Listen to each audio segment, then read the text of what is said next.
All right, we'll see then as we go into the 4th round, and it is going to be game point to iNNERFiRE. Let me remind you, this game will put them into the grand finals. This match is one of their most important. They've never been in the grand finals, iNNERFiRE. They're a super nice and friendly team. Decis always smiling, always happy, and I'm sure if they do get into the grand finals, we'll have a very happy Bulgarian team. But surely SK are used to being there and still want their place in those finals. So let's see what they can do as the gates open. We are going to enter Nagrand. This is where we had the a kill onto another as he used a trinket onto Sap. And, well, that went bad for him. In actual fact, another is going to go slightly aggressive. You can see Cold there now going defensive. And let's check out where the rogues are. This is Decis, going to be sat defensive with his team. Just over there, slightly away from him. And on the other side, we have Zom.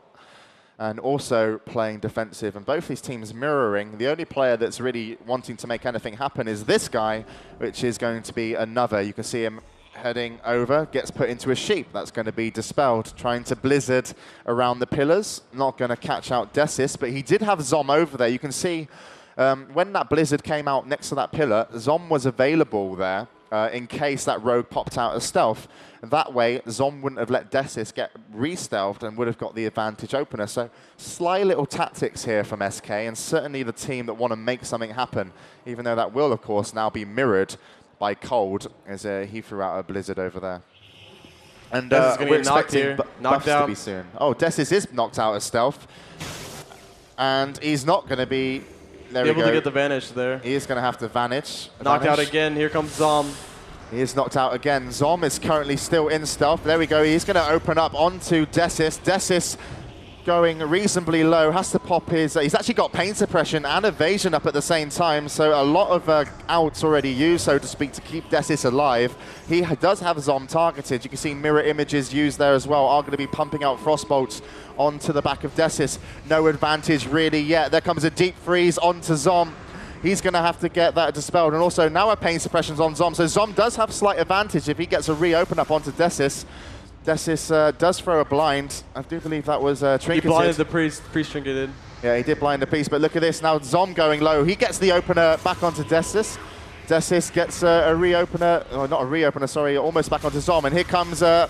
pain onto Decis, and Decis is going to go down, but Zom almost dead as well. 60 gets healed up, and it's going to be another 2-on-2. And these guys are tick for tat when it comes to absolutely anything. They pull out the same tactics. They do absolutely amazing play, and both the rogues once again are going to be dead, and you can be sure as hell betting that SK aren't going to allow a res.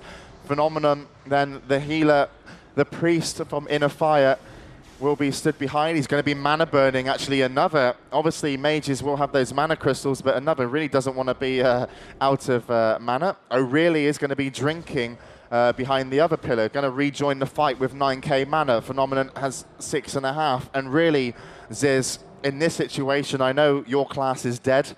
I am sorry about that, by the way. It always happens, man. The rogues always die first. Always happens.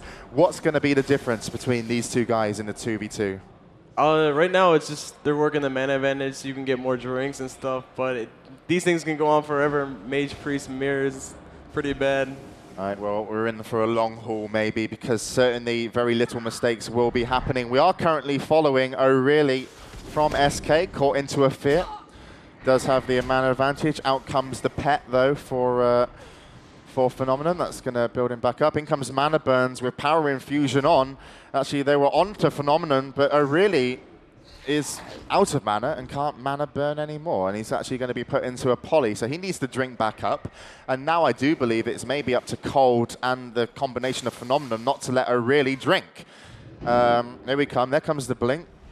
Yeah, Phenomenon burned O'Reilly out, so he's got to try to get mana back here. Definitely iNNERFiRE have the advantage in this situation, and another's going to be hard-pressed to keep, you know, pressure off. In actual fact, look at this. They can actually do DPS onto another when O'Reilly hasn't got mana, and they might be able to kill him. But certainly getting a kill without any healing debuff is going to be very, very difficult, especially when one renew plus good kiting can really, you know, be so helpful. O'Reilly did get his Shadow Fiend out, so he's getting mana back and he's drinking now. Yeah, he just got a tap of drink there. Going to go back up to 5k. So once again, we're level pegging. Cold, oh really sorry, put into a sheep. Fear landed onto Phenomenon. No mana burns coming out. A little bit of burst damage onto O'Reilly. Takes a 3K, takes 2 1Ks. Gets put into a deep freeze. He's got both of the people next to him. Takes a little bit more damage. I mean, you're forcing, obviously, him to have to heal himself here, which does use mana, so it's worthy of Cold to do damage, especially when he's got Evocate and also mana gems. O'Reilly's going to be put into a sheep, so if you can't mana burn him, force him to heal. And, you know, when we look at these two, you said you were particularly impressed by Cold and Phenomenon. Yeah. And you said you didn't see Desis much, but now they're left in a 2v2 situation versus another and O'Reilly. If you take out the rogues of the equation, who would you give the advantage to? I still think the advantage is to iNNERFiRE. They look like they're doing a good job here. They have the mana advantage on both characters. So. Yeah, and actually, look at this. Phenomenon from iNNERFiRE is going to look for a resurrection. That's going to be interrupted, though. Use Power Infusion, is going to get polyed. And another, had he not have reacted a couple seconds later, Desis would have had his third return, or second return, sorry, to the arena. And that would have been another disconnect, Ruffle. But not going to happen just yet. So Fear Ward reapplied, as I pay perfect attention to everything. One of the great things about also the UI that we're using at the moment is, as you can see down on the left,